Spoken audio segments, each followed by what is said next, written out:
ساجد صاحب امریکہ سے پوچھتے ہیں اگر غسل واجب ہو تو کیا کھا پی سکتے ہیں؟ جی ہاں بھائی، کھا سکتے ہیں. جو آپ تربوز کھائیں گے نا اس کو نہلا کے کھائیں آپ، ٹھیک ہے نا.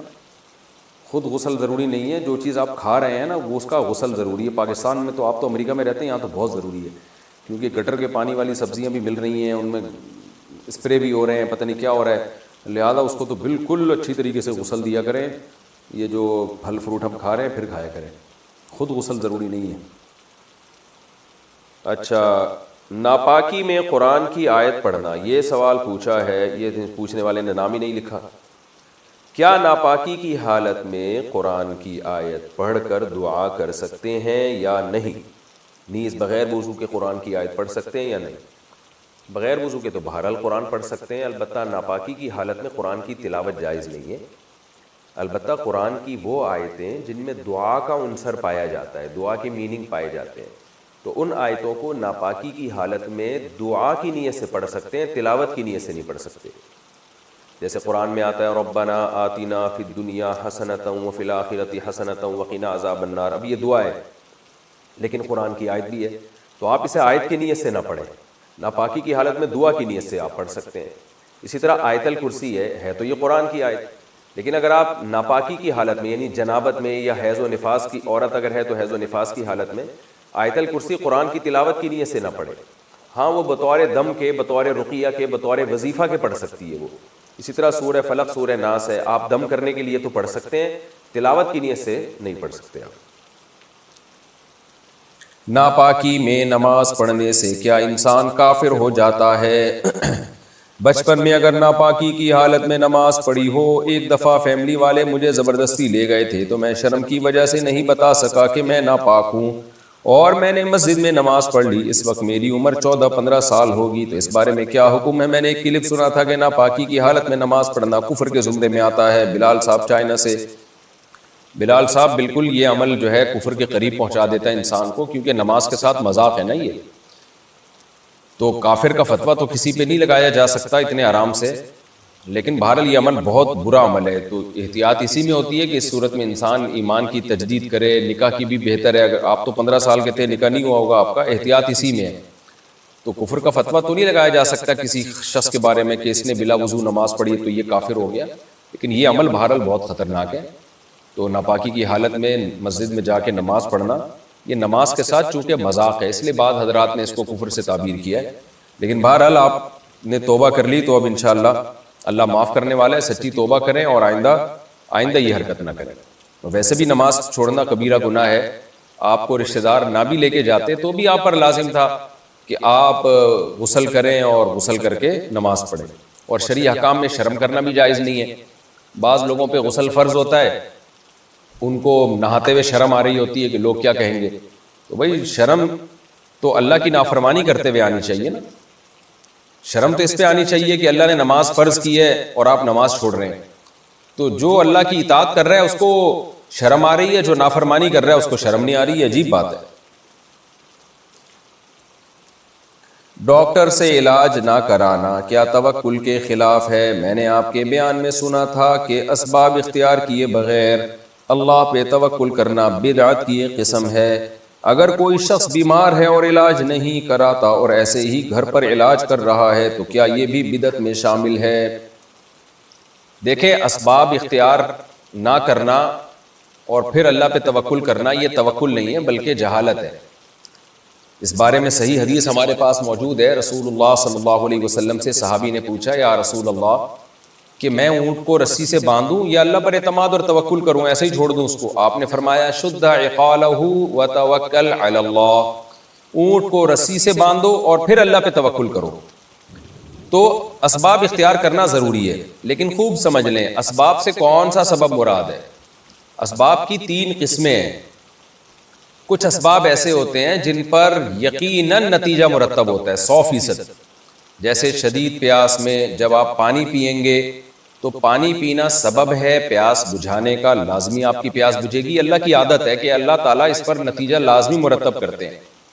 آپ کو شدید بھوک لگ رہی ہے، کھانا کھائیں گے تو پیٹ بھرے گا، یہ اللہ کی عادت ہے کہ جو بھی کھانا کھاتا ہے پیٹ بھرتا ہے، اس کا پیٹ بھر جاتا ہے. آپ آگ میں چھلانگ لگائیں گے جلیں گے تو آگ جلانے کا سبب ہے. تو یہ وہ اسباب ہیں جن پر نتیجہ لازمی مرتب ہوتا ہے. ان اسباب کو اختیار کرنا فرض ہے. اگر کسی نے ایسے اسباب اختیار نہیں کیے، اسی طرح اونٹ کو رسی سے باندھنا، اونٹ جب رسی سے نہیں باندھا جاتا تو غالب گمان ہوتا ہے غائب ہو جائے گا، وہ اونٹ غائب ہو جائے گا.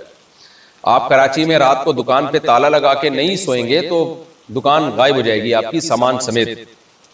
تو اسی طرح جو مشہور لوگ ہوتے ہیں جب بھی ملکی حالات خراب ہوتے ہیں ان کو ہدف بنایا جاتا ہے. وہ اگر گارڈ نہیں رکھیں گے، حفاظت کا انتظام نہیں کریں گے، اس بات کا پورا امکان ہے کہ ان کو گناہ ملے گا، کیونکہ یہ وہ اسباب ہیں جن پر نتیجہ عام طور پہ مرتب ہوتا ہے. لہذا علماء کہتے ہیں کہ اگر کوئی شخص بھوکا تھا اور اس نے کھانے پینے کا انتظام نہیں کیا اور اس نے یہ کہا کہ میں اللہ پہ توکل کرتا ہوں، اللہ کھلائے گا، میں خود روٹی کمانے کی فکر نہیں کرتا، اور اسی بھوک سے وہ مر گیا تو خودکشی کا گناہ ہوگا، توکل کا ثواب نہیں ملے گا اس کو. اللہ کہے گا کہ میں تو تجھے پتا ہے کہ میں روٹی کے بغیر پیٹ ہی نہیں بھرتا، تو روٹی کیوں نہیں کمائی تو نے، اسباب کیوں نہیں اختیار کیے.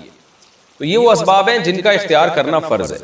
کچھ اسباب ایسے ہیں کہ جن پر کبھی نتیجہ مرتب ہوتا ہے، یعنی عام طور پہ تو نتیجہ مرتب ہوتا ہے، کبھی نہیں بھی ہوتا. جیسے علاج ہے، ہم جب علاج کراتے ہیں تو عام طور پر شفا مل جاتی ہے، لیکن بعض دفعہ وہی علاج موت کا ذریعہ بن جاتا ہے، سبب بن جاتا ہے. اور بعض دفعہ یہ بھی ہوتا ہے علاج نہیں کرانے والے کو شفا مل جاتی ہے، کرانے والا مر جاتا ہے، ایسا بھی ہوتا ہے.